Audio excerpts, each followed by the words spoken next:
나르시시스트가 가진 중독성과 그 치명적인 매력.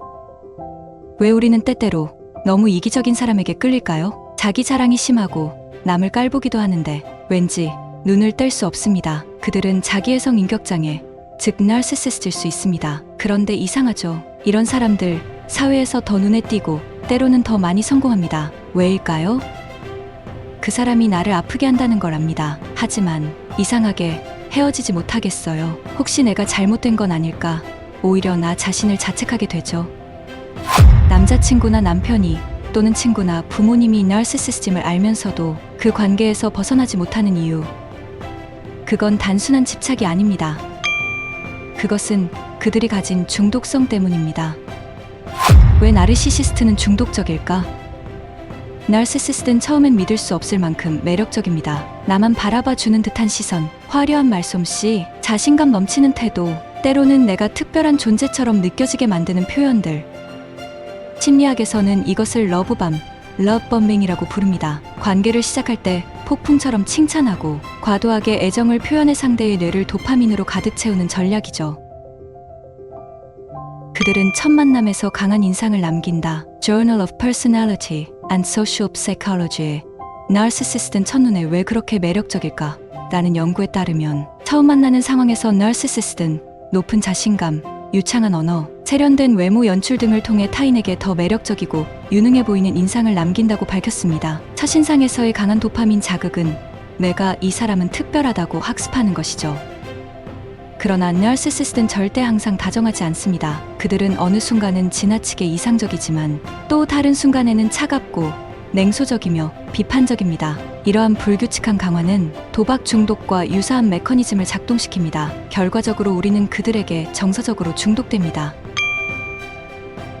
American Psychological Association의 간헐적 강화 및 정서적 의존성 연구에서 나르시시스트는 애정과 냉대를 반복하는 간헐적 보상 패턴을 취해요. 이는 뇌에서 도파민 분비를 불규칙하게 자극하며 감정적으로 상대를 더 집착하게 만드는 메커니즘을 형성하게 합니다. 즉, 친절, 무시, 잠깐의 칭찬, 침묵.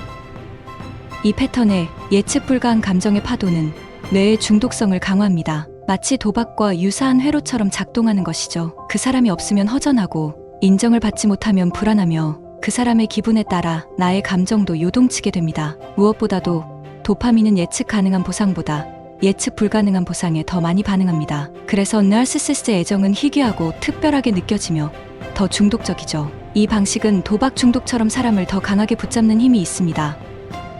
이번엔 날 인정해 주려나? 이번엔 날 칭찬해 줄까? 다음엔 다시 잘해 줄까? 오늘은 기분이 좋으려나? 이런 예측 불가의 기대와 실망이 반복되면 우리 뇌는 그 사람에게 더 강하게 집착하게 됩니다. 그 희망과 실망의 반복은 뇌에서 중독 패턴을 형성합니다. 그래서 나르시시스트의 애정은 희귀하고 특별하게 느껴지며 더 중독적이죠. 결과적으로 우리는 그들의 승인과 관심을 더 갈망하게 됩니다. 당신은 점점 더 그 사람의 시선과 감정에 민감해지고 당신의 자존감은 점점 더 그 사람의 기분에 따라 출렁이게 됩니다. 그들은 당신을 천사로 만들었다가 다음 날엔 하찮은 존재로 깎아내릴 수 있습니다. 이 모든 감정의 롤러코스터 속에서 그 사람의 인정이 곧 나의 가치라는 착각이 자리 잡게 되는 겁니다. 그렇다면 우리는 왜 그들에게서 벗어나지 못할까요? 많은 이들이 이렇게 말합니다. 그 사람이 나르시시스트인 건 아는데 도무지 떠날 수가 없어요. 그건 당신의 의지가 약해서가 아닙니다. 그건 심리적 중독입니다. 당신의 뇌는 그들의 애정 표현에 도파민으로 반응했고 당신의 자존감은 그들의 기준에 맞춰졌으며 당신의 감정은 희망과 공포 사이를 오가며 길들여진 것입니다. 그리고 무엇보다 처음 받았던 사랑의 기억이 계속해서 다시 그런 날이 오지 않을까라는 희망을 만들어냅니다.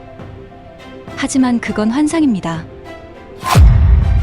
그렇다면 진짜 치유는 어디서 시작될까요? 나르시시스트에게서 벗어난다는 건 단순히 관계를 끊는 것이 아닙니다. 자신을 회복하는 여정입니다. 나의 감정은 내 것이라는 사실을 되찾는 것, 내 가치는 누군가의 칭찬이 아닌 나의 존재 그 자체라는 믿음, 그리고 사랑은 고통이 아니라 안정감과 존중에서 온다는 걸 기억하는 것. 나르시시스트는 치명적인 매력을 가지고 있지만 그 매력은 나의 행복을 갉아먹는 감정의 착시일 수 있습니다. 당신은 벗어날 수 있습니다. 혹시 지금 그런 사람과 관계를 맺고 있나요? 당신이 느끼는 혼란과 중독감은 매우 자연스러운 반응입니다. 그러니 부끄러워하지 마세요. 여기 감정 조작에 약한 애착불안 성향에 대한 연구가 있습니다. 캠벨 앤드 퍼스터는 나르시시즘과 연애에 대한 헌신, 성경 및 사회 심리학 보고 연구에서 애착불안이 높은 사람일수록 나르시시스트에게 끌리는 경향이 높다고 나타났고, 특히 사랑받고 싶음에 민감한 사람일수록 나르시시스트의 러브범빙에 강하게 반응합니다. 즉, 상처받기 쉬운 사람일수록 나르시시스트가 주는 선택받은 느낌에 중독되기 쉽다는 뜻이에요. 남편, 남친, 친구, 부모님이 나르시시스트임을 알면서도 벗어나지 못한다면 자신의 애착 유형을 꼭 살펴보세요. 당신은 지금 자기 자신을 지키는 연습을 하고 있는 중입니다. 그리고 그 연습은 반드시 당신을 더 단단하고 따뜻한 곳으로 데려갈 겁니다. 이 영상이 위로가 되었다면 좋아요와 구독, 그리고 댓글로 당신의 경험을 들려주세요. 우리는 당신이 회복되는 그 여정을 함께할 준비가 되어 있습니다.